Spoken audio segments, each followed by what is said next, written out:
Now, throughout your career, did you worry at all about head trauma? No. Did you worry about the consequences of it? Not till after. Not till after. Not until after. Why? Yeah. Why after? Because you didn't want to think about it, or Yeah, was it a conscious decision? And I think you have that mentality that you can beat anyone and anything, even your own body, right? So it's like, I'm not going to let that kind of negativity into my life if I get knocked out, whatever.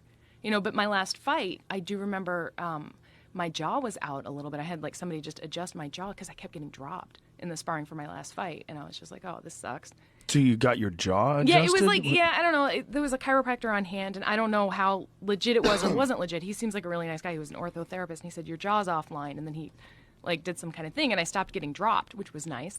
But I don't... That doesn't really jive. It doesn't. So I don't know how much of that was psychosomatic. Probably a whole bunch. Yeah, and me just thinking, okay, this is what fixes me getting dropped or whatever. But I did think towards the end, if I got dropped 3 times. When you get struck there, you're not getting as much cushion transmitting the force from the jaw into the skull. And there's several ways that knockdowns can happen. You can have flash ones, there's concussive ones, some are neurological. So a lot of times what we see on folks is that their neck muscles are either too weak, knocked down, or knocked out.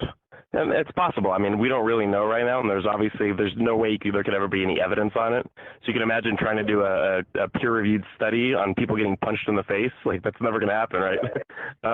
So going back to the Joe Rogan thing, like, she, Julie, who I love dearly, and, she's a big reason of why we're with the gym, she's the one that made the claim that it stopped getting dropped. I actually never made that claim, but what I did want to do is explain a biological plausibility, so a reason that it might happen. So I think what we're going to start doing now is try to document it and see if we can draw some sort of correlation. But there's clearly a biological and physiological reason why that could or could not happen.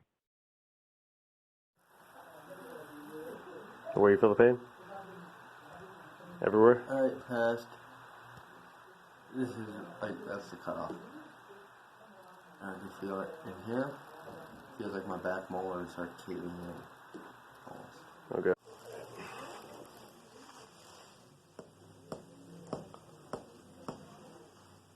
There it is. Should be tough now because you're on video.